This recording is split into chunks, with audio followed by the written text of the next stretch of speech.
Good morning student. आज આપણે એકાઉન્ટની અંદર ચેપ્ટર 1 માં આગળ દાખલા સ્ટાર્ટ કરીશું। તો આજે આપણે જે દાખલા સ્ટાર્ટ કરવાના છે તેની અંદર વાત કરીએ આપણે તો ધ્યાન રાખજો કે ભાગીદાર અને ભાગીદારી પેઢી બંને અલગ અલગ વ્યક્તિ છે। ભાગીદાર અને ભાગીદારી પેઢી બંને શું છે? અલગ અલગ વ્યક્તિ તરીકે ઓળખાય છે। ભાગીદાર ભાગીદારી પેઢી સાથે જે બી વ્યવહાર કરે તેની પણ નોંધ કરવામાં આવે છે। જેમ કે ભાગીદારો માટે ભાગીદારી પેઢીના વાર્ષિક હિસાબોની અંદર તેમના મૂડી ખાતા બનાવવામાં આવે છે અથવા તો ચાલુ ખાતા બનાવવામાં આવે। આ મૂડી ખાતા કે ચાલુ ખાતા જે ભાગીદારોના બનાવવામાં આવે છે તે દર્શાવે છે કે ભાગીદારી પેઢીમાં ભાગીદારોની મૂડી કેટલા રૂપિયા છે। મતલબ કે ભાગીદાર ભાગીદારી પેઢીની અંદરથી કેટલા રૂપિયા માંગે છે અથવા તો એને મૂડી પેટે કેટલા રૂપિયાનું રોકાણ કરેલું છે તે દર્શાવે છે।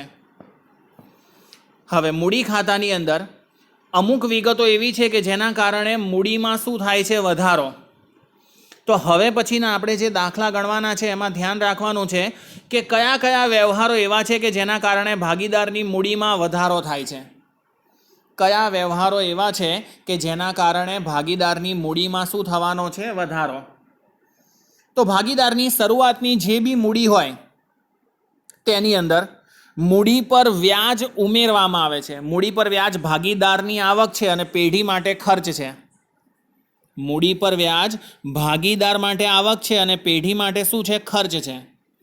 તો મૂડી પર વ્યાજ ગણવામાં આવે તો ભાગીદારની મૂડીમાં વધારો થાય એટલે મૂડી ખાતાની જમા બાજુ લખવામાં આવે। મૂડી ખાતાની જમા બાકી હોય એમાં મૂડી પર વ્યાજ પ્લસ કરવામાં આવે એટલે કઈ બાજુ લખવામાં આવે? મૂડી ખાતાની જમા બાજુ પ્લસ કરીને ઉમેરવામાં આવે।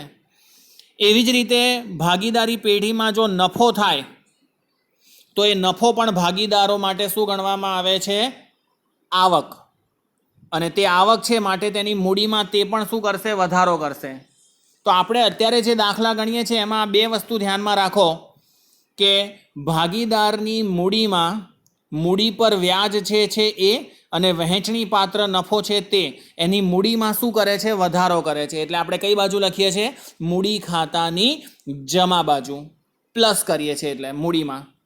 એનાથી ઓપોઝિટમાં છે કે ભાઈ કઈ વસ્તુ એવી છે કે જેના કારણે ભાગીદારની મૂડીમાં ઘટાડો થાય છે। તો જો ઉપાડ પર વ્યાજ હોય મતલબ કે ભાગીદારે પેઢીમાંથી અમુક રકમનો ઉપાડ કર્યો હોય તો એને ઉપાડ પર વ્યાજ ચૂકવવું પડે પેઢીને। તો ઉપાડ પર વ્યાજ છે એ ભાગીદાર માટે ખર્ચ છે પણ પેઢી માટે શું છે? આવક છે। તો ભાગીદાર માટે ખર્ચ છે માટે મૂડી પર વ્યાજ પ્લસ કરવામાં આવે છે। એવી જ રીતે ઓપોઝિટમાં ઉપાડ પર વ્યાજ હોય તો ભાગીદારની મૂડીમાંથી બાદ કરવામાં આવે। અને આપણે ખાતું બનાવ્યું હોય તો બાદ નથી કરતા પણ શું લખીએ છીએ? ઓપોઝિટ સાઈડમાં લખીએ છીએ એટલે ઉધાર બાજુ લખીએ છીએ। તો ઉપાડ પર વ્યાજનું યાદ રાખો કે ઉપાડ પર વ્યાજના કારણે ભાગીદારની મૂડીમાં ઘટાડો થાય છે જેના કારણે આપણે મૂડી ખાતાની કઈ બાજુ લખીએ છીએ? ઉધાર બાજુ એટલે કે મૂડીમાંથી બાદ કરવામાં આવે છે। તે જ પ્રમાણે વહેંચણી પાત્ર ખોટ હોય કે દરેક ધંધામાં નફો થાય એવું જરૂરી નથી, કોઈક ધંધાની અંદર ખોટ બી ગઈ હોય તો વહેંચણી પાત્ર ખોટ જે છે તેના કારણે બી ભાગીદારની મૂડીમાં ઘટાડો થાય છે અને તેની એન્ટ્રી બી ક્યાં કરવામાં આવે છે? મૂડી ખાતાની ઉધાર બાજુ। ઉધાર બાજુ એટલે કે માઇનસ કરવામાં આવે છે। તો તમારે અત્યારે આ 4 પોઈન્ટને ધ્યાનમાં રાખવાના છે કે મૂડીમાં વધારો કરે એટલે મૂડીમાં પ્લસ મતલબ જમા બાજુ અને મૂડીમાં ઘટાડો કરે એટલે ઉધાર મતલબ કે માઇનસ બાજુ એન્ટ્રી કરવાની છે। તો કઈ બે વસ્તુ મૂડીમાં વધારો કરે છે? મૂડી પર વ્યાજ અને વહેંચણી પાત્ર નફો। અને કઈ વસ્તુ ઘટાડો કરે છે? તો ઉપાડ પર વ્યાજ અને વહેંચણી પાત્ર ખોટ એ મૂડીમાં ઘટાડો કરે એટલે માઇનસ કરવાની મતલબ ઉધાર કરવાની। હવે એને રિલેટેડ આપણે દાખલા જોઈએ તો દાખલા નંબર 6 થી શરૂઆત કરીએ છીએ પહેલાં। તો દાખલા નંબર 6 જુઓ। હવે દાખલા નંબર 6માં લખેલું છે કે શીલા સુરભી અને સંકેત એની ભાગીદારી પેઢી ₹1,35,000 રૂપિયાનો નફો 3:2:3 વહેંચવાને બદલે ભૂલથી 2:1:3 વહેંચ્યો। આ ભૂલ સુધારવા માટે ભાગીદારોના મૂડી ખાતે કઈ અસર આપવી પડે? બરાબર. તો શું લખ્યું છે દાખલાની અંદર ધ્યાન રાખો કે શીલા, સુરભી અને સંકેતની ભાગીદારી પેઢીનો કુલ નફો કેટલો લખ્યો છે? 1,35,000. હવે નફાની વહેંચણી 3:2:3 પ્રમાણમાં વહેંચવાને બદલે, એટલે ખરેખર આ પ્રમાણમાં નફો વહેંચવાનો હતો પણ ભૂલથી કયા પ્રમાણમાં વહેંચી દીધો? આ પ્રમાણમાં. એટલે એવું બની શક્યું હશે કે કોઈ ભાગીદારના ભાગે વધારે નફો આવી ગયો હશે અને કોઈ ભાગીદારના ભાગે ઓછો નફો આવી ગયો હશે. તો આપણે શું કરીએ કે જે સાચો નફો વહેંચવાનો છે એ એના મૂડી ખાતે જમા કરીએ અને જે ભૂલથી નફો વહેંચાઈ ગયો છે એ એના મૂડી ખાતાની ઉધાર બાજુ લખીએ. તો ઉધાર જમાનો જે ડિફરન્સ આવશે અને તેના આધારે આપણે આમનો જ લખી કાઢીશું. તો હવે આના આધારે આપણો દાખલો જોઈએ. તો દાખલાની ગણતરી કરીએ તો દેખો 6 નંબરનો દાખલો. 6 નંબરના દાખલાની વાત કરીએ તો 3 ભાગીદારના નામ લખી કાઢ્યા આપણે. શીલા, સુરભી અને કોણ છે? સંકેત. આ 3 ભાગીદારો હતા. આ ત્રણેય ભાગીદારોએ ટોટલ કેટલા રૂપિયાનો નફો કમાયો છે? તો ટોટલ દેખો એ લોકોનો નફો લખેલો છે કે ટોટલ બધા ભાગીદારોએ ભેગા થઈને અહીંયા સાઈડમાં 1,35,000 રૂપિયાનો નફો કમાયા છે. હવે 1,35,000નો નફો જે છે એ ખરેખર કયા પ્રમાણમાં વહેંચવાનો હતો ભાગીદારો વચ્ચે? તો નફાની સાચી વહેંચણી કરીએ તો દેખો નફાની સાચી વહેંચણી 3:2:3 પ્રમાણમાં. એટલે આ પ્રમાણમાં એમના મૂડી ખાતાની જમા બાજુ લખવાનો હતો પણ હજુ લખ્યો નથી. તો આપણે ભૂલ સુધારણા નોંધ લખી રહ્યા છે એટલે આપણે એવું માનીએ કે જો આ નફો એમના મૂડી ખાતાની જમા બાજુ લખીએ એટલે 1,35,000ને તમે કયા પ્રમાણમાં વહેંચી દો? 3:2:3 પ્રમાણમાં વહેંચી દો. મતલબ 1,35,000 એનો 3 સાથે ગુણાકાર અને ટોટલ કેટલા છે? તો કે ભાઈ 3 ને 2 5 ને 3 8, 8 સાથે ભાગાકાર. તો શીલાના ભાગે નફો કેટલો આવશે? 50,625. સુરભીના ભાગે નફો આવે છે 33,750 અને સંકેતના ભાગે નફો આવે છે 50,625.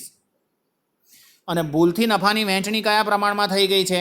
તો આ નફો એમના મૂડી ખાતે આપવાનો છે એટલે એમને વહેંચવાનો છે એટલે એમના મૂડી ખાતે જમા થઈ ગયો અને ભૂલથી જે નફો એમના ખાતે જમા થઈ ગયો છે એને આપણે માઇનસ કરી દઈએ. તો માઇનસ કરીશું તો ભૂલથી નફાની ખોટી વહેંચણી કયા પ્રમાણમાં થઈ હતી? 2:1:3. કેટલા રૂપિયાનો નફો ભૂલથી એવી રીતે વહેંચાઈ ગયો છે? તો સેમ 1,35,000નો નફો. અને 1,35,000ના નફાને તમે 2:1:3 પ્રમાણમાં વહેંચો તો દરેક ભાગીદારના ભાગે કેટલો નફો આવે છે? તો શીલાના ભાગે 45,000 રૂપિયાનો નફો આવશે. પણ આપણે એના ભાગે એટલા રૂપિયાનો જે નફો આવે છે તે શું કરી દઈશું? માઇનસ કરી દઈશું. તો 45,000. સુરભીના ભાગે 22,500 અને સંકેતના ભાગે કેટલો નફો આવે છે? 67,500. એ આપણે માઇનસ કરી દીધા. આ પ્લસ માઇનસ કર્યા પછી હવે રિઝલ્ટ શું આવે છે? તો 50,625.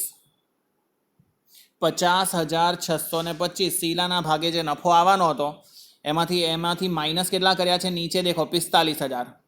તો 50,625 પ્લસમાં છે, 45,000 માઇનસમાં છે. આ બંનેના સરવાળા બાદ બાકી કરીએ તો નીચે જવાબ કેટલો આવે છે? 5,625. જવાબ કેટલો આવે છે? 5,625. એવી જ રીતે બીજાનું જોઈએ તો બીજામાં અહીંયા દેખો સુરભીનો નફા કેટલા આવવો જોઈએ? 33,750 પ્લસ છે. માઇનસ કેટલા છે? 22,500. તો એના ભાગે કેટલા આવે છે? પ્લસમાં 11,250. પ્લસ એટલે જમા સમજવાનું. પ્લસ એટલે શું સમજવાનું? જમા એટલે મૂડી ખાતે જમા થાય છે અને જો નીચે જવાબ માઇનસમાં આવે તો સમજી લેવાનું કે એના મૂડી ખાતે શું થઈ રહ્યું છે? ઉધાર. એવી જ રીતે સંકેતની વાત કરીએ તો દેખો સંકેતમાં કેટલા રૂપિયા લખેલા છે? ઉપર લખેલા છે 50,625 પ્લસમાં અને માઇનસમાં છે 67,500. તો ઓવરઓલ સિચ્યુએશન જોઈએ તો એમાં માઇનસમાં 16,875 આવ્યા. માઇનસ એટલે એના મૂડી અથવા તો ચાલુ ખાતે શું કરવાનું છે? ઉધાર. તો પ્લસમાં વધે તફાવતની રકમ. આ જે વધી છે કઈ રકમ છે? તફાવતની રકમ. આ તફાવતની રકમ જો પ્લસમાં વધે તો જમા એના મૂડી ખાતે અને માઇનસમાં વધે તો એના મૂડી ખાતે શું કરીશું? આપણે ઉધાર કરીશું. તો દેખો આના ઉપરથી જ આમ નોંધ બનેલી છે. પહેલાં જે નામ લખેલું છે પ્લસની અંદર એ શીલાનું નામ છે, બીજી સુરભીનું નામ છે અને ત્રીજો સંકેત છે. પણ સંકેતનો જવાબ માઇનસમાં આવે છે એટલે અહીંયા દેખો આમનોંધમાં લખેલું છે સંકેતના મૂડી અથવા તો ચાલુ ખાતે ઉધાર 16,875 જે તમે અહીંયા ઉપર જોઈ રહ્યા છો તે જ પ્રમાણે શીલાના મૂડી ખાતામાં અહીંયા પ્લસમાં જમા બાજુ લખેલું છે એટલે એના મૂડી ખાતે જમા કરવાનું, તો તે શીલાના મૂડી અથવા તો ચાલુ ખાતે જમા 5,625. અને છેલ્લે આ સુરભીના મૂડી ખાતે 11,250 જમા થશે, તો તે સુરભીના મૂડી અથવા તો ચાલુ ખાતે જમા કેટલા થશે? 11,250. તો જેના જવાબ પ્લસમાં આવે છે મતલબ કે જમા સમજવાનું, જેનો જવાબ માઇનસમાં આવે છે એટલે શું સમજવાનું? ઉધાર. દાખલો ફરીથી જોઈએ તો શોર્ટમાં એકવાર જોઈ લઈએ તો શીલા, સુરભી અને સંકેત 3 ભાગીદારો હતા. 1,35,000નો નફો ગ્રીનમાં લખેલું છે તે સાચી નફાની વહેંચણી કઈ કરવાની હતી? 3/2/3 એટલે 50,625, 33,750 અને 50,625 આ નફો એમના ભાગે આવવો જોઈએ એટલે એમના મૂડી ખાતે જમા થવો જોઈએ. ભૂલથી એમના મૂડી ખાતે જે જમા થઈ ગયા છે, જે મેં નીચે લખ્યા છે રેડ અક્ષરથી, ભૂલથી નફાની ખોટી વહેંચણી 2/1/3ના પ્રમાણમાં થઈ, તો આ શું કરી દઈએ? માઇનસ કરી દઈએ. તો 1,35,000ને 2/1/3ના પ્રમાણમાં વહેંચ્યા એટલે -45,000, -22,500 અને -67,500 જવાબ આવ્યો. આ બંનેનું તમે પ્લસ માઇનસ કરશો એટલે યલો કલરમાં તમને દેખાશે 5,625 પ્લસમાં આવ્યા છે મતલબ જમા સમજવાનું, 11,250 પ્લસમાં આવ્યા છે એટલે જમા સમજવાનું, અને 16,875 માઇનસમાં આવ્યા છે એટલે ઉધાર સમજવાનું, અને નીચે એની આમ નોંધ દર્શાવેલી છે. તો આ પ્રમાણેની આપણે શું લખી કાઢવાની? આમ નોંધ. તો આ જે આમ નોંધ લખી છે એને ભૂલ સુધારણા નોંધ તરીકે ઓળખવામાં આવશે. એના પછી સેકન્ડ નંબરનો ક્વેશ્ચન જોઈએ. તો સેકન્ડ નંબર એટલે કે 7મા નંબરનો ક્વેશ્ચન જોઈએ. તો દેખો હવે 7મા નંબરના ક્વેશ્ચનમાં શું લખ્યું છે? રામ, રહીમ અને ઈસુ એક ભાગીદારી પેઢીના ભાગીદારો છે, એટલે આ 3 ભાગીદારો છે. 1/4/2016ના રોજ તેમની મૂડી અનુક્રમે 60,000, 40,000 અને 50,000 હતી. એટલે આટલા રૂપિયાની એમની મૂડી હતી 1/4/2016ના રોજ. વર્ષના અંતે નફાની વહેંચણી કર્યા પછી માલુમ પડ્યું કે મૂડી પર તો 6% લેખે વ્યાજ ગણવાનું રહી ગયું છે. તો ભૂલ સુધારણા નોંધ લખો. હવે મૂડી પર વ્યાજ જે 6% ગણવાનું રહી ગયું છે, તો મૂડી પર વ્યાજ ભાગીદાર માટે આવક છે, અને ભાગીદાર માટે આવક છે એટલે એના મૂડી ખાતે શું થવું જોઈએ? જમા. અને પેઢી માટે શું છે? ખર્ચ. તો આપણે શું કર્યું? ભાગીદારની મૂડીમાં પ્લસ બી ના કર્યું અને પેઢીના ખર્ચ તરીકે બી ના ગણ્યું, એટલે પેઢીનો નફો તમને વધારે દેખાઈ ગયો. હવે જ્યારે તમે મૂડી પર વ્યાજ ગણશો તો પેઢીનો નફો એટલો ઘટી જશે ને, કેમ કે પેઢી માટે તો મૂડી પર વ્યાજ ખર્ચ છે જે અત્યારે ગણવાનું બાકી રહી ગયું છે, અને તમે મૂડી પર વ્યાજ ગણશો તો પેઢીનો નફો એટલો શું થઈ જશે? ઓછો. અને ભાગીદારોની જે મૂડી છે એમાં આ 6%નો શું થઈ જશે? વધારો. કેમ કે મૂડી પર વ્યાજ ભાગીદારો માટે તો શું ગણવામાં આવે છે? આવક. અને મૂડી પર વ્યાજ ભાગીદાર માટે આવક છે એટલે એના મૂડી ખાતામાં શું થશે? જમા બાજુ લખવામાં આવશે, અને જમા બાજુ લખવાનું એટલે શું કરવાનું? પ્લસ. તો હવે આપણે આની નોંધ કરીએ તો આની નોંધ આ પ્રમાણે થશે. દાખલા નંબર 7 જુઓ તમે. તો દાખલા નંબર 7ની અંદર ભાગીદારો કોણ છે? તો કે ભાઈ રામ છે, રહીમ છે અને ઈસુ, આ 3 ભાગીદારો છે. મૂડી પર વ્યાજ ગણવાનું બાકી રહી ગયું છે 6% લેખે, તો આપણે મૂડી પર વ્યાજ ગણીએ 6%. તો દેખો મૂડી પર 6% લેખે શું ગણ્યું? વ્યાજ. હવે પહેલો ભાગીદાર છે જેની મૂડી કેટલી છે? 60,000. 60,000ના 6% કરશો એટલે એનું મૂડી પર વ્યાજ કેટલું ગણવાનું બાકી રહી ગયું? 3600. એટલે એના મૂડી ખાતામાં પ્લસ કરવાના 3600. રહીમ છે એની મૂડી કેટલી છે? 40,000. તો એના 40,000 પર 6% લેખે મૂડી પર વ્યાજ એને કેટલું આપવાનું? 2400. તો એ પ્લસ કરીશું એના મૂડી ખાતે. અને ઈસુની મૂડી 50,000 છે તો એના મૂડી ખાતામાં પ્લસ કરીશું 3,000 રૂપિયા વ્યાજ. એટલે ટોટલ મૂડી પર વ્યાજ ત્રણેયનું થઈને કેટલા રૂપિયા લખવાનું છે? 9,000. હવે આ 9,000 રૂપિયા જ્યારે તમે મૂડી પર વ્યાજ ગણશો તો તમે એની બીજી એન્ટ્રી બી કરશો, અને બીજી એન્ટ્રી કઈ કરી હશે? તો કે ભાઈ એટલા રૂપિયાનો નફો આપણો ઘટી જશે. અને પહેલાં શું કર્યું હશે કે મૂડી પર વ્યાજ ગણ્યું જ નહીં, એટલે જેટલો બી નફો હશે એ બધા ભાગીદારો વચ્ચે વહેંચી દીધો. હવે આપણે આગળ શીખેલા છે કે જ્યારે બી ભાગીદારો વચ્ચે નફા નુકસાન વહેંચણીનું નવું પ્રમાણ કંઈ આપેલું જ ના હોય પ્રમાણ, તો દરેક ભાગીદાર નફો કે નુકસાન સરખા પ્રમાણમાં વહેંચશે. એટલે પહેલાં આ જે તમને 9,000 રૂપિયા દેખાય છે મૂડી પર વ્યાજ ગણવાનું બાકી હતું, કે જેના કારણે ભાગીદારી પેઢીનો નફો વધી ગયો હતો, અને આ નફો ત્રણેય કયા પ્રમાણમાં વહેંચી લીધો હશે? સરખા પ્રમાણમાં. પણ હવે તો આપણે ભૂલ સુધારી રહ્યા છે, અને ભૂલ સુધારી રહ્યા છે તો આ 9,000 રૂપિયાનું પેઢીને નુકસાન થશે, ખર્ચ થયો. એટલે દેખો નીચેની લાઇનમાં લખેલું છે કે મૂડી પર વ્યાજ જેટલો કુલ નફામાં શું થઈ જશે? ઘટાડો. અને આ જે ઘટાડો થશે એ કેટલા રૂપિયા થશે? દેખો છેલ્લા ખાનામાં ટોટલ જેટલા ઉપર પ્લસ કર્યા છે એટલા જ નીચે માઇનસ કરવાના. તો 9,000 રૂપિયાનો ઘટાડો થઈ જશે અને આ 9,000 રૂપિયા નફાનો ઘટાડો થશે એટલે ભાગીદારની મૂડી શું થાય? ઘટે. જો નફો વધે તો મૂડી વધે, નફો ઘટે તો મૂડીમાં બી ઘટાડો થાય. શા માટે? કેમ કે આ નફો ભાગીદારે આ પ્રમાણે વેચી લીધો હશે. હવે એમના ખાતામાંથી પાછા ઓછા કરવા પડશે કે ભાઈ ભૂલથી તમારા ખાતામાં વેચાઈ ગયા છે મૂડી પર વ્યાજ ગણ્યા વગર જ. હવે મૂડી પર વ્યાજ ગણ્યું એટલે તમને આટલા રૂપિયા નફો ઓછો થઈ જશે. તો 9,000નો નફો છે અને ભાગીદારોનું નફા નુકસાનનું પ્રમાણ દાખલામાં ક્યાંય લખેલું નથી. એટલે કયા પ્રમાણમાં વેચી લઈશું? સરખા પ્રમાણમાં. એટલે ત્રણેય ભાગીદારોના હિસ્સામાં કેટલા રૂપિયા નફો આવશે? 3,000, 3,000 અને 3,000. ભાગીદારની મૂડીમાં ઘટાડો થવાનો છે એટલે આને માઇનસ, અને દેખો ઉપર મૂડી પર વ્યાજ, મૂડીમાં વધારો થવાનો છે એટલે પ્લસ દર્શાવ્યું. હવે આ પ્લસ અને માઇનસની ગણતરી આપણે કરી લઈએ. તો પ્લસ અને માઇનસની ગણતરી કરીશું તો તફાવતની રકમ કેટલી આવે છે? દેખો તો તફાવતની રકમની વાત કરીએ આપણે તો ઉપર કેટલા લખેલા છે? 3600. અહીંયા કેટલા લખેલા છે? 3,000. 3600માંથી 3,000 જશે એટલે પ્લસમાં શું વધશે? 600. એવી રીતે બાજુમાં વાત કરીએ તો પ્લસમાં 2400 અને માઇનસમાં 3,000 એટલે કેટલા વધશે? માઇનસમાં 600. અને ઈસુના ખાતામાં તો પ્લસ 3,000 હતા અને માઇનસ 3,000 છે એટલે એનો જવાબ કેટલો આવ્યો? 0. હવે પ્લસમાં જેનો જવાબ આવે એનું મૂડી અથવા તો ચાલુ ખાતાને જમા કરવાનું અને માઇનસમાં જેનો જવાબ આવે એને ઉધાર કરવાનું. તો રહીમના માઇનસ જવાબ આવે છે એટલે રહીમનું મૂડી ખાતું અથવા તો ચાલુ ખાતાને ઉધાર કરીશું. તો અહીંયા એટલા માટે વિગત દર્શાવી છે કે રહીમના મૂડી અથવા તો ચાલુ ખાતે ઉધાર કેટલા રૂપિયા? 600, જે તમને અહીંયા ઉપર જોવા મળે છે તે જ. અને રામના મૂડી અથવા તો ચાલુ ખાતે શું કરી દઈએ? જમા. શા માટે? કેમ કે અહીંયા એનો જવાબ શેની અંદર આવે છે? પ્લસમાં આવે છે. માટે એના મૂડી અથવા તો ચાલુ ખાતે શું કરવામાં આવશે? જમા. દાખલાને ફરીથી એકવાર રિવાઇઝ કરી લઈએ.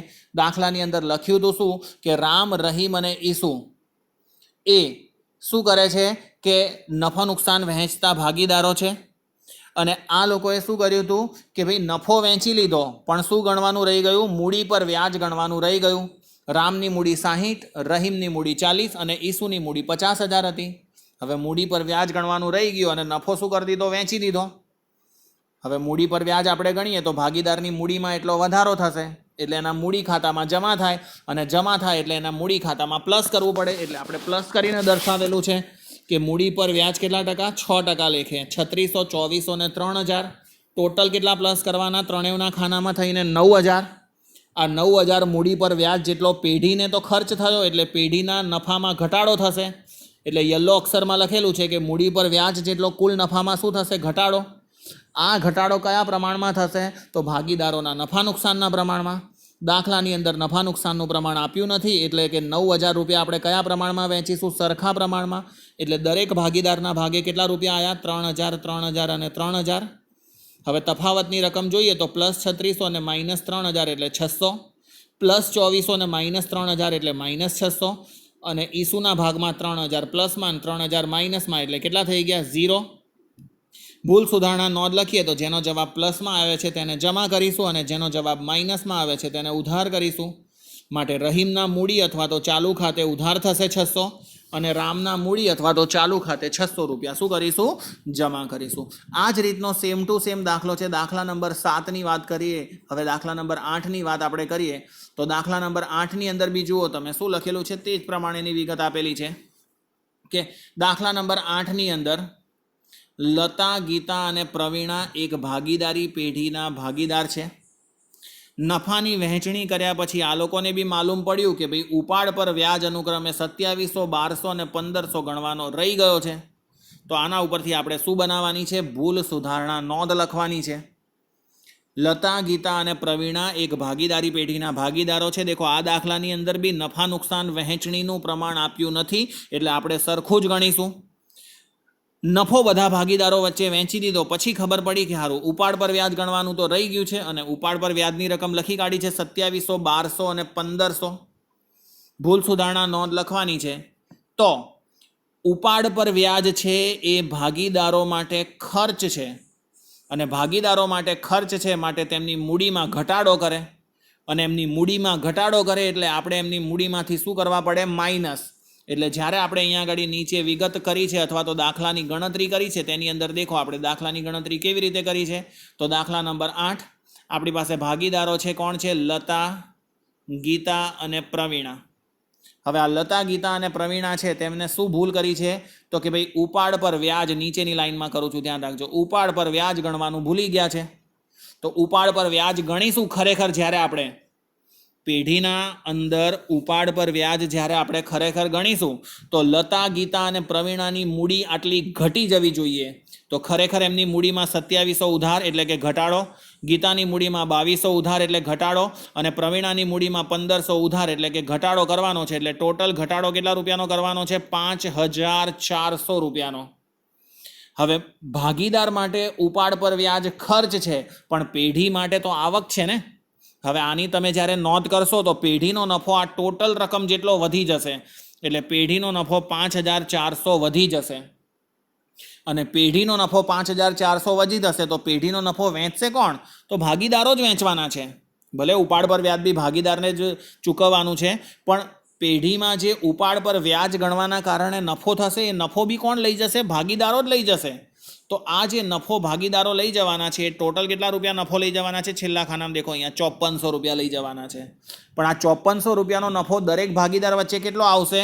દેખો આગળ લખ્યું છે ઉપાડ પર વ્યાજ જેટલો ધંધામાં નફામાં વધારો થશે અને આ નફો ત્રણેય ભાગીદારોના મૂડી ખાતે જમા થશે. જમા એટલે પ્લસ થશે, એમની મૂડીમાં આટલો વધારો થશે. ઉપાડ પર વ્યાજ ભલે ભાગીદારો જ ચૂકવે છે પણ એ ચૂકવેલું વ્યાજ દ્વારા જે નફો થવાનો છે એ બી ભાગીદારો પોતે જ લઈ જશે. પણ ઉપાડ પર વ્યાજ તો એ લોકોએ જે ઉપાડ કર્યો છે એના ઉપર ચૂકવશે અને નફો તો નફા નુકસાનના પ્રમાણમાં વહેંચશે. તો 5400 ટોટલ આવે છે એને તમે 1:1:1ના પ્રમાણમાં વહેંચી લો. અહીંયા જે પ્રમાણે લખેલું છે 1:1:1 તો ત્રણેય ભાગીદારના ભાગે નફો કેટલો આવ્યો? 1800 અને 1800. આ પ્લસ એટલા માટે કર્યું છે કે વહેંચણી પાત્ર નફો અથવા તો ભાગીદારના નફામાં વધારો થાય તો એમની મૂડી એટલી વધે એટલા માટે અહીંયા પ્લસમાં દર્શાવ્યું છે. અને આવા દાખલાની અંદર એક રકમ માઇનસ અને એક રકમ પ્લસમાં જશે. પછી આપણે શું જોઈ લેવાનું? તફાવતની રકમ. હવે તફાવતની રકમ જોઈએ તો તફાવતની રકમ કેટલી આવે છે? તો 1800 પ્લસમાં 2700 માઇનસમાં એટલે -900 એટલે કે ઉધાર. ગીતાની વાત કરીએ તો 1800 પ્લસમાં અને 1200 માઇનસમાં એટલે 600 શેની અંદર આવશે? પ્લસમાં એટલે કે જમા. અને પ્રવીણાની વાત કરીએ તો 1800 પ્લસમાં અને 1500 માઇનસમાં એટલે 300 જમા બાજુ આવશે. એટલે કે ઉધાર 900 છે અને જમા 600 અને 300 છે. તો જેનો જવાબ માઇનસમાં આવે છે તેને ઉધાર કરો એટલે લતાના મૂડી અને ચાલુ ખાતે ઉધાર થશે, ગીતા અને પ્રવીણાના ખાતે જમા કરીશું. તો દેખો એ જ પ્રમાણે આપણે નીચે શું લખેલી છે? આમ નોંધ લખેલી છે. લતાના મૂડી અથવા તો ચાલુ ખાતે ઉધાર 900 રૂપિયા, તે જ પ્રમાણે ગીતાના મૂડી અથવા તો ચાલુ ખાતે જમા કરી દીધા 600 રૂપિયા જે તમને ઉપર દેખવા મળે છે તે, અને પ્રવીણાના મૂડી અથવા તો ચાલુ ખાતે જમા જે ઉપર તમને 300 દેખવા મળે છે આપણે 300 અહીંયા શું કરી દીધા? જમા કરી દીધા. તો દાખલો આગળના જેવો જ દાખલો છે. જે મૂડી પર ગણવાનું વ્યાજ રહી ગયું હતું એવી જ રીતે આ ઉપાડ પર વ્યાજ ગણવાનું રહી ગયું છે. ઉપરના દાખલામાં આપણે જોયું તો મૂડી પર વ્યાજ ભાગીદાર માટે આવક છે એટલે મૂડી પર વ્યાજ જે ગણવાનું બાકી હતું તે પ્લસ કર્યું હતું. અહીંયા ઉપાડ પર વ્યાજ ભાગીદારો માટે ખર્ચ છે એટલે ઉપાડ પર વ્યાજ જે બી છે એ આપણે શું કરી દીધું? માઇનસ. એટલે કે ઉપાડ પર વ્યાજ જે બી છે એ આપણે 2700, 1200 અને 1500 ભાગીદારના મૂડી ખાતામાંથી માઇનસ થશે. એટલે ટોટલ માઇનસ કેટલા થયા? 5400. અને આ 5400 જેટલા રૂપિયા ભાગીદારની મૂડીમાં વધારો થશે કેમ કે ઉપાડ પર વ્યાજ જેટલો ધંધામાં નફો તો વધ્યો ને. અને આ ટોટલ જે 5400 રૂપિયાનો નફો વધ્યો છે એ દરેક ભાગીદારો કયા પ્રમાણમાં વહેંચશે? તો નફા નુકસાનનું પ્રમાણ ના લખ્યું હોય તો સરખા પ્રમાણમાં વહેંચી લેશે. એટલે 1800, 1800 અને 1800. હવે તફાવતની રકમ આવી તો આની અંદર માઇનસમાં 900 આવ્યા, આની અંદર પ્લસમાં 600 આવ્યા, આની અંદર પ્લસમાં 300 આવ્યા. માઇનસ એટલે ઉધાર ને પ્લસ એટલે જમા સમજવાનું. એના આધારે નીચે આમ નોંધ લખી કાઢી કે ભાઈ લતાના મૂડી ખાતે ઉધાર થશે 900 રૂપિયા, ગીતાના મૂડી ખાતે ને ચાલુ ખાતે જમા થશે 600 રૂપિયા અને પ્રવીણાના મૂડી અથવા તો ચાલુ ખાતે જમા કેટલા રૂપિયા થશે? 300 રૂપિયા. તો આ પ્રમાણેના દાખલા છે કે જે આપણે મૂડી ખાતા યાદ રાખવાના છે કે ભાઈ મૂડી ખાતાની અંદર કઈ વસ્તુ એવી છે જેના કારણે મૂડીમાં વધારો થાય છે. તો મૂડી પર વ્યાજ અને વહેંચણી પાત્ર નફો હોય એટલે મૂડીમાં વધારો થાય એટલે મૂડી ખાતાની જમા બાજુ લખવાનું એટલે કે પ્લસ કરવાનું. અને ઓપોઝિટ સાઈડમાં જોઈએ તો ઉપાડ પર વ્યાજ અને વહેંચણી પાત્ર ખોટ હોય તો ભાગીદારની મૂડીમાં ઘટાડો થાય એટલે મૂડી ખાતાની ઉધાર બાજુ લખવાનું એટલે શું કરવાનું? માઇનસ કરવાનું. તો આજના દિવસમાં આપણે આટલા દાખલા સુધી રાખી મૂકીએ છીએ. આગળ કાલે નવા દાખલા જોઈશું આ જ ચેપ્ટરના રિલેટેડ. હવે દાખલા નંબર 9ની અંદર, તો દાખલા નંબર 9ની અંદર જણાવેલું છે, રકમ શું છે જુઓ. મુકેશ, ધવલ અને વિનોદ એક પેઢીના ભાગીદારો છે. તેઓની મૂડીનું પ્રમાણ કેટલું લખ્યું છે? 4:2:3. દાખલામાં દેખો નફા નુકસાન વહેંચણીનું પ્રમાણ નથી આપ્યું, મૂડીનું પ્રમાણ લખેલું છે. તો જ્યારે પણ દાખલાની અંદર નફા નુકસાન વહેંચણીનું પ્રમાણ ના આપ્યું હોય તો દરેક ભાગીદારો નફો અને નુકસાન સરખા પ્રમાણમાં વહેંચશે. મૂડીનું પ્રમાણ એ નફા નુકસાનનું પ્રમાણ નથી. આગળ, મુકેશને નફામાંથી ઓછામાં ઓછા 35,000 રૂપિયા મળશે જ એવી બાંહેધરી એટલે કે ખાતરી ધવલ અને વિનોદ આપે છે. એટલે ધવલ અને વિનોદ એવું કહે છે કે તને નફામાંથી ઓછામાં ઓછા 35,000 તો મળશે જ એવી અમે ખાતરી આપીએ છીએ. એટલે કે જો કદાચ તને નફામાંથી 35,000 રૂપિયા ના મળે તો ખૂટતી રકમ જે છે એ અમે બંને તને આપીશું અમારા નફામાંથી અને સરખા ભાગમાં, કેમ કે નફા નુકસાનનું પ્રમાણ લખ્યું નથી. પેઢીનો વર્ષનો નફો 90,000 થયો. હવે આપણને ગણતરી માટે આપેલું છે કે ભાઈ પેઢીનો નફો 90,000 થયો હોય તો ભાગીદારો વચ્ચે નફા નુકસાનની વહેંચણી તમે કેવી રીતે કરશો? હવે 90,000નો નફો છે, 3 ભાગીદારો વચ્ચે વહેંચવાનો છે, મુકેશ, ધવલ અને વિનોદ. નફા નુકસાનની વહેંચણીનું પ્રમાણ નથી આપ્યું એટલે દરેક ભાગીદાર નફો અને નુકસાન કયા પ્રમાણમાં વહેંચશે? સરખા પ્રમાણમાં. મૂડીનું પ્રમાણ જે છે એ નફા નુકસાનનું પ્રમાણ નથી. મુકેશને ઓછામાં ઓછા 35,000 તો મળવા જ જોઈએ. જો નહીં મળે તો ધવલ અને વિનોદ પોતાના નફામાંથી આપશે તેવું એ લોકો દ્વારા કહેવામાં આવે છે. હવે 9મા દાખલાની ગણતરી કરીએ આપણે. તો 9મા દાખલાની અંદર ધ્યાન આપો દરેક વિદ્યાર્થી. તો 9મા દાખલાની અંદર કે મૂડીનું પ્રમાણ આપેલ છે, નફા નુકસાન વહેંચણીનું પ્રમાણ આપેલ નથી, માટે નફો નુકસાન કયા પ્રમાણમાં વહેંચાય? સરખા પ્રમાણમાં. પેઢી કેટલા રૂપિયા નફો કમાય છે? 90,000 રૂપિયા. તો પેઢીનો નફો 90,000 રૂપિયા છે. હવે ત્રણેયને મળતો નફામાં ભાગ, તો ત્રણેયને નફામાં કેટલો ભાગ મળે? તો 90,000નો નફો છે અને ત્રણેય સરખા હિસ્સામાં જો નફો નુકસાન વહેંચતા હોય તો 90,000 ભાગ્યા 3. એટલે મતલબ શું થાય? એટલે કે મુકેશને પણ નફામાંથી 30,000 મળે અને ધવલ અને વિનોદને પણ નફામાંથી કેટલા રૂપિયા મળે? 30,000. કેમ કે 90,000નો નફો છે અને ત્રણેય ભાગીદારો નફો અને નુકસાન સરખા પ્રમાણમાં વહેંચી લે તો ત્રણેયના ભાગે 30,000 આવે. પછી એ મુકેશ હોય, ધવલ હોય કે વિનોદ હોય. પરંતુ દાખલાની અંદર શું કીધું હતું કે ભાઈ પરંતુ મુકેશને 35,000નો નફો મળશે જ એવી ખાતરી આપવામાં આવે છે. કોના દ્વારા? ધવલ અને વિનોદ દ્વારા. આ બંને એવું કીધું કે ભાઈ તને તો નફામાંથી અમે 35,000 રૂપિયા આપીશું, ભલે અમને ઓછા મળે પણ તને તો 35,000 મળશે જ. તો શું થશે? એટલા માટે મુકેશની ખૂટતી રકમ કેટલા રૂપિયા થશે? તો કે ભાઈ 35,000 આપવાના છે અને 30,000 આપ્યા છે એટલે ખૂટતી રકમ કેટલા રૂપિયાની છે? આ 5,000.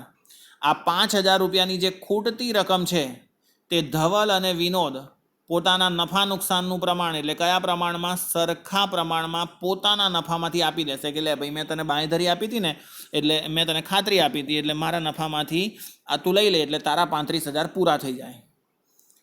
તો હવે ધવલ અને મુકેશ કેટલા રૂપિયા આપશે? તો ટોટલ 5,000 બંને ભેગા થઈને આપવાના છે.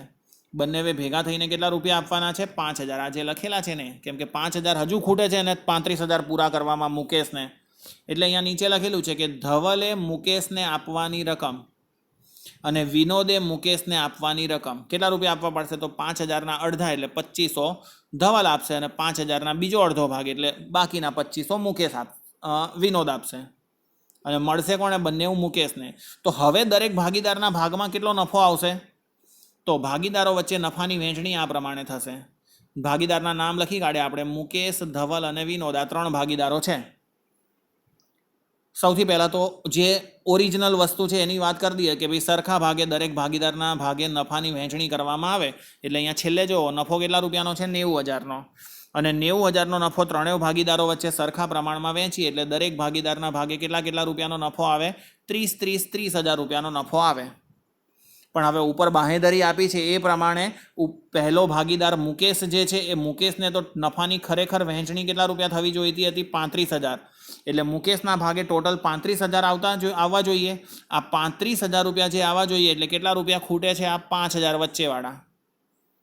તો એક ભાગીદારે રૂપિયા લેવા પડશે અને બીજા ભાગીદારે રૂપિયા શું કરવા પડશે? આપવા પડશે. તો લેવાની અને આપવાની રકમ, તો મુકેશ નામનો ભાગીદાર છે એ આ 5,000 રૂપિયા લેશે એટલે એના ખાતામાં પ્લસ કર્યા, એના નફામાં પ્લસ કર્યા. અને આ 5,000 રૂપિયા આપશે કોણ? તો આપશે આ ધવલ અને વિનોદ. કેટલા કેટલા આપશે? 2500 અને 2500. એટલે પોતાને જે નફો મળે છે બંનેને 30,000, એમાંથી આ લોકો 2500 રૂપિયા આપી દેશે અને મુકેશને જે 30,000 રૂપિયા નફો મળે છે એમાં એના 5,000 રૂપિયા પ્લસ થઈ જશે. તો મુકેશને કેટલા રૂપિયા મળી ગયા? કે 30,000 તો ખરેખર નફામાંથી જે મળ્યા તે, અને 5,000 ધવલ અને વિનોદમાંથી જે 2500 માઇનસ કરીને મળ્યા તે. એટલે આને તો પોતાના ભાગના કેટલા રૂપિયા મળી ગયા? 35,000 મળી ગયા. ધવલના હિસ્સામાં પહેલાં કેટલા રૂપિયા આવતા હતા? તો ધવલના હિસ્સાની અંદર પહેલાં આવતા હતા રૂપિયા કેટલા? 30,000. પણ હવે 2500 રૂપિયાનો ત્યાગ કરે છે એટલે એના ભાગમાં કેટલા રૂપિયા આવ્યા? 27,500.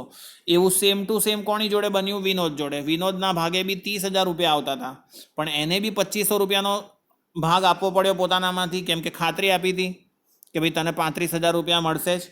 એટલા માટે આના ભાગમાં બી કેટલા રૂપિયા આવશે? 27,500. તો આ નફાની ફાઇનલ વહેંચણી થઈ કે મુકેશ જે છે એને બાંયધરી પ્રમાણે, ખાતરી પ્રમાણે 35,000 રૂપિયા મળી ગયા, અને ધવલ અને વિનોદ કે જેને 30,000 રૂપિયા નફામાં મળતા હતા પણ મુકેશને 35,000માં નફામાં ખાતરી આપી છે એટલે 2500 રૂપિયા એ લોકોએ ઓછા લેવા પડ્યા.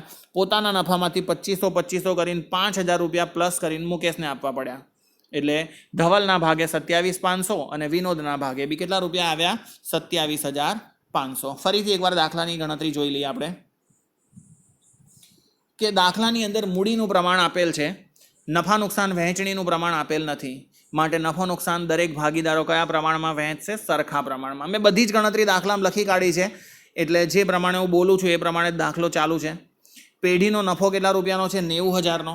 હવે ત્રણેય ભાગીદારને મળતો નફો કેટલો થશે? તો ત્રણેયને મળતો નફામાં ભાગ 90,000 છે એનો 3 વડે ભાગાકાર કરી દઈએ એટલે દરેક ભાગીદારના ભાગે 30 ને 30,000 નફો આવશે.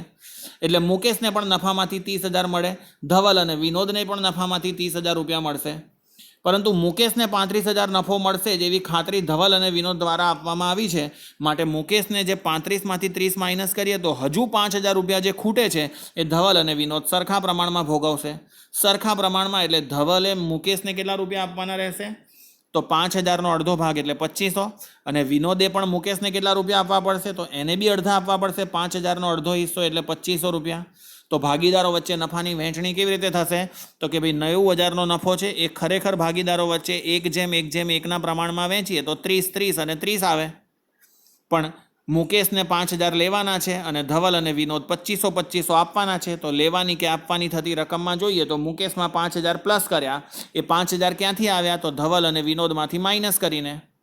તો નફાની ખરેખર વહેંચણી કેટલી થઈ? તો મુકેશના હિસ્સામાં 35,000 આવી ગયા, ધવલના હિસ્સામાં 30માંથી 2500 આપ્યા એટલે 27,500, અને વિનોદના ભાગે બી કેટલા રૂપિયા આવ્યા?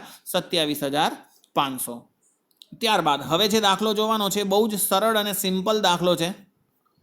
તો આ જે દાખલાની ગણતરી કરવાની છે તેના માટે દાખલા નંબર 10. હવે 10મા નંબરનો જે દાખલો છે એમાં શું લખ્યું છે? રઘુવીરની આખરની મૂડી 80,000 છે, જેમાં ચાલુ વર્ષના ઉપાડના 12,500 તથા નફાના 17,800ની અસર આપી દીધી છે. એટલે ઓલરેડી આ અસર આપી દીધી છે.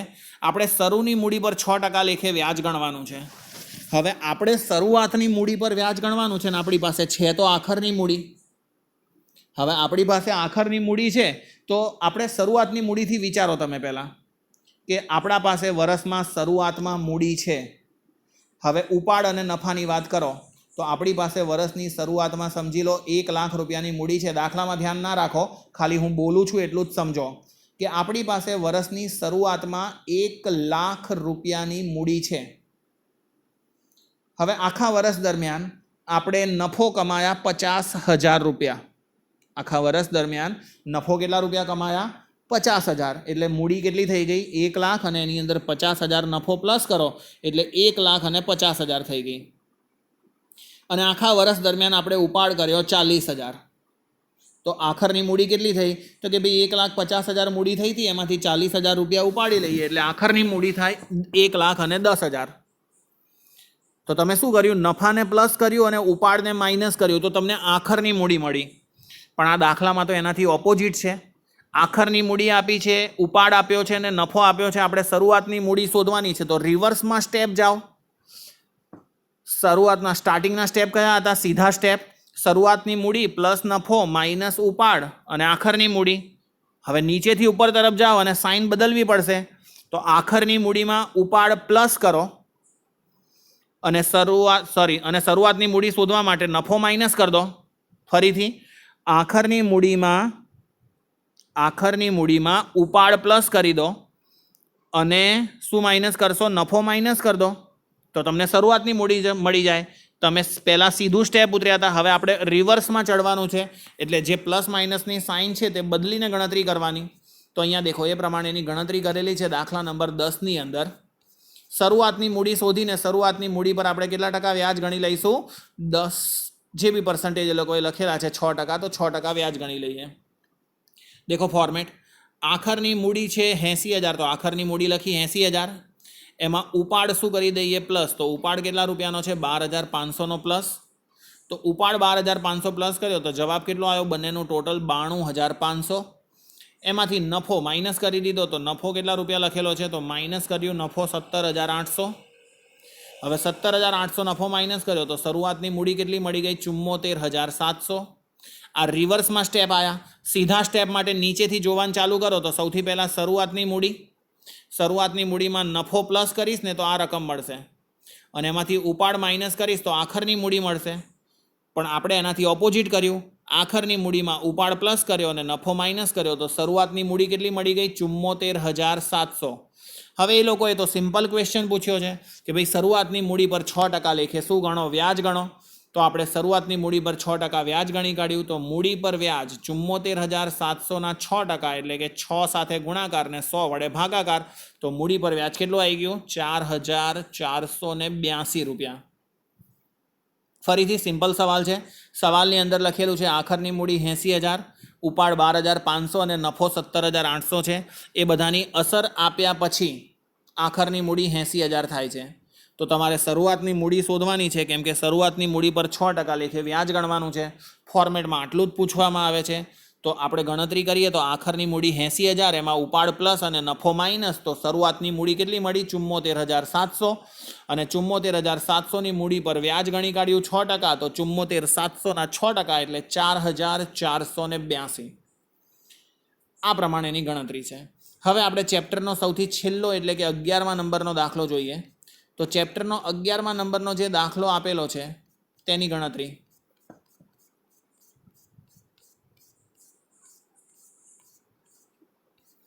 હવે 11મા નંબરના દાખલાની અંદર શું લખેલું છે? એ, બી અને સી સરખા હિસ્સાના ભાગીદારો છે, મતલબ સરખા પ્રમાણમાં નફો નુકસાન વહેંચતા ભાગીદારો છે. તેમની કુલ મૂડી 4,50,000 રૂપિયા છે. તેમની મૂડીનું પ્રમાણ આપેલું છે 1:3:2. મૂડી પર વાર્ષિક 9%ના દરે વ્યાજ ચૂકવે છે પેઢી.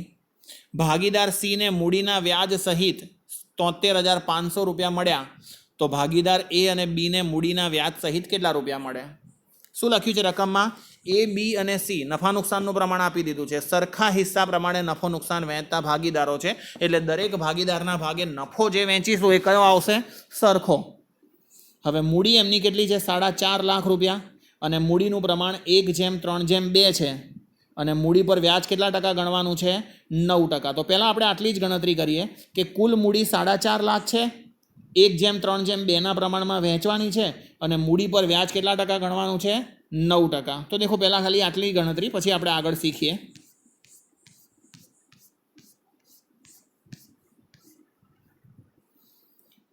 તો 3 ભાગીદારો છે, એ, બી અને સી. આ 3 ભાગીદારો છે. ભાગીદારોની મૂડીની વાત કરીએ તો ભાગીદારોની મૂડી કયા પ્રમાણમાં છે? 1:3:2ના પ્રમાણમાં. તમારી પાસે કેલ્ક્યુલેટર અત્યારે જો પ્રેઝન્ટ હોય તો કેલ્ક્યુલેટર દ્વારા કેલ્ક્યુલેશન કરો કે 4.5 લાખ રૂપિયા એટલે કે 4,50,000ને 1:3:2ના પ્રમાણમાં વહેંચશો તો કેટલા રૂપિયા આવશે? તો 75,000, 2,25,000 અને 1,50,000. હવે એવું લખવામાં આવ્યું છે કે સી નામનો ભાગીદાર છે એને મૂડીના વ્યાજ સહિત કેટલા રૂપિયા મળે છે? 73,500 આટલા રૂપિયા. અને મૂડી પર વ્યાજ દરેક ભાગીદારને કેટલા ટકા મળે છે? 9%. તો દરેક ભાગીદારને 9% મૂડી પર વ્યાજ મળ્યું હશે તો અહીંયા લખેલું છે એના પછી 9% લેખે મૂડી પર વ્યાજ દરેક ભાગીદારને કેટલું મળે? તો ઉપર લખી છે મૂડી છે 75,000. હવે તમે કેલ્ક્યુલેટરમાં 75,000ના 9% કરો એટલે 6,750. 2,25,000 9% કરશો એટલે 20,250 અને 1,50,000 9% કરશો એટલે 13,500. આટલા રૂપિયા એમને મૂડી ઉપર શું મળેલું છે? વ્યાજ. આટલા રૂપિયા એમને મૂડી પર શું મળેલું છે? વ્યાજ. દાખલાની અંદર આગળ લખેલું છે કે સી નામનો ભાગીદાર છે, એટલે કે આ જે છેક છેલ્લે નામ લખેલું છે ને સી, આ સી નામનો ભાગીદાર છે એને મૂડીના વ્યાજ સહિત 73,500 મળ્યા. હવે જ્યારે બી દાખલાની અંદર આવું લખેલું હોય ને મૂડીના વ્યાજ સહિત, કમિશન સહિત, તો સમજી લેવાનું કે આ સહિત શબ્દ છે ને એ આપણને શું સૂચવે છે? વહેંચણી પાત્ર નફા વિશે બતાવી રહ્યો છે કે આ વહેંચણી પાત્ર નફો હશે બીજી વસ્તુ સહિત. એટલે એક તો મૂડીનું વ્યાજ છે અને બીજું લખ્યું છે કે ભાઈ મૂડીના વ્યાજ સહિત એટલે બીજી વસ્તુ વહેંચણી પાત્ર નફો હશે. એટલે આ સી નામનો ભાગીદાર જે છે એને મૂડી પર વ્યાજ તો 13,500 મળે જ છે, પણ મૂડીના વ્યાજ સહિત એને ટોટલ 73,500 મળે છે. તો 73,500 અને 13,500 એની વચ્ચેનો જે ડિફરન્સ છે 60,000 રૂપિયા. આ 60,000 રૂપિયા એને શું મળતું હશે? વહેંચણી પાત્ર નફો. આ 60,000 રૂપિયા જે એને મળે છે એ એને શું મળતું હશે? વહેંચણી પાત્ર નફો મળતો હશે. એટલે કે ભાગીદારી પેઢીમાં જે નફો થયો હશે ને એ દરેક ભાગીદાર વચ્ચે વહેંચ્યો હશે તો આના ભાગમાં 60,000 રૂપિયા નફો આવતો હશે. એટલે જ તો એ બંનેનું ટોટલ કેટલા રૂપિયા કહે છે? 73,500. દેખો અહીંયા આ 13,500 અને આ કેટલા રૂપિયા છે? 60,000. આ બંનેનો સરવાળો કરીશું ત્યારે જ આટલા થશે ને 73,500. હવે આ બંને ભાગીદારોનું તમે આ જોઈ લીધું કે ભાઈ મૂડી પર વ્યાજ આનું 6,750 આવે છે ને આનું 20,250 આવે છે. આના ભાગમાં નફો કેટલો આવ્યો? સીના ભાગમાં 60,000. સીના ભાગમાં વહેંચણી પાત્ર નફો જે છે એ કેટલા રૂપિયા આવ્યો? 60,000. હવે વહેંચણી પાત્ર નફામાં તો શું છે કે ભાઈ દરેક ભાગીદારના ભાગમાં સરખે હિસ્સે નફો નુકસાન વહેંચવાના છે. તો જો સીના ભાગે 60,000 રૂપિયા નફો આવ્યો હોય તો એના ભાગે બી તો 60,000 જ આવશે. બીના ભાગે બી તો નફો 60,000 જ આવશે, કેમ કે નફા નુકસાનનું પ્રમાણ તો સરખું છે તો દરેક ભાગીદારના ભાગે તો નફો પણ સરખો જ આવશે. તો એ અને બીના ભાગે બી નફો 60,000 જ આવશે. આપણને ક્વેશ્ચનમાં એવું પૂછ્યું છે કે એ ને બીના ભાગે ટોટલ કેટલી રકમ આવે? તો એ અને બીના ભાગે ટોટલ કેટલી રકમ આવે? તો 6,750 મૂડી પર વ્યાજ અને 60,000નો નફો. એટલે ટોટલ એના ભાગમાં 66,750 અને બીના ભાગમાં કેટલા આવે? 80,250. જે આપણે નીચે અહીંયા લખી કાઢવાનું કે ભાઈ મૂડીના વ્યાજ સહિત, દેખો મૂડીના વ્યાજ સહિત મળતી રકમ અને નીચે મૂડીના વ્યાજ સહિત એને કેટલા મળશે? 66,750. બીને કેટલા મળશે? 80,250 રૂપિયા. આપણે ફરીથી દાખલાની ગણતરી કરીએ અને ફરીથી દાખલો જોઈએ. દાખલાની અંદર લખેલું છે એ, બી અને સી સરખા હિસ્સામાં નફો નુકસાન વહેંચતા ભાગીદારો છે. તેમની કુલ મૂડી 4,50,000 છે અને ભાગીદારની મૂડીનું પ્રમાણ કયું છે? 1:3:2. તો આપણે 4.5 લાખ રૂપિયાની મૂડી જે છે એને દેખો એ, બી અને સીમાં 1:3:2 પ્રમાણમાં વહેંચી દીધી. એટલે કેટલા આવ્યા? 75,000, 2,25,000 ને 1,50,000. મૂડી પર કેટલા ટકા વ્યાજ ગણવાનું છે? 9%. એટલે દેખો એના પછીના પોઈન્ટમાં આપણે 9% લેખે મૂડી પર વ્યાજ ગણેલું છે.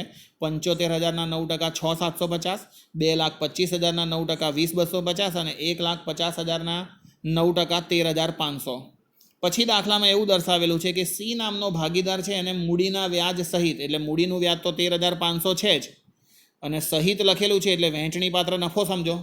તો 13,500 પ્લસ વહેંચણી પાત્ર નફો કેટલો છે આપણને અત્યારે ખબર નથી, પણ મૂડીનું વ્યાજ 13,500 પ્લસ નફો ભેગા કરીને એને ટોટલ 73,500 રૂપિયા મળે છે. તો 73,500માંથી ઉપરના 13,500 તમે માઇનસ કરો એટલે સીમાં તમને ખબર પડી જાય કે ભાઈ એને કેટલા રૂપિયામાં નફો મળે છે? 60,000નો નફો મળે છે. હવે સીને જો 60,000 રૂપિયાનો નફો મળતો હોય તો નફા નુકસાન વહેંચણીનું પ્રમાણ તો સરખું જ છે. તો એ અને બીના ભાગે બી નફો કેટલો આવશે? 60,000 જ આવશે ને. તો હવે ગણતરી કરીએ તો કે ભાઈ એને ટોટલ કેટલા રૂપિયા મળશે? તો કે ભાઈ 750 અને 60,000 એટલે 66,750. બીને ટોટલ કેટલા મળશે? 20,250 ને 60,000 એટલે 80,250. એટલે એ અને બીના ભાગે 66,750 ને 80,250ની રકમ આવશે. તો અહીંયા વિદ્યાર્થી મિત્રો આપણું પહેલા નંબરનું ચેપ્ટર જે છે એ પૂર્ણ થાય છે. દરેક વિદ્યાર્થીઓ આપણે બધા જ દાખલા સ્વાધ્યાયના ગણાયેલા છે, તો તમારે બધા દાખલા ગણી કાઢવાના અને ચેપ્ટર પૂર્ણ કરી દેવાનું. Okay, thank you.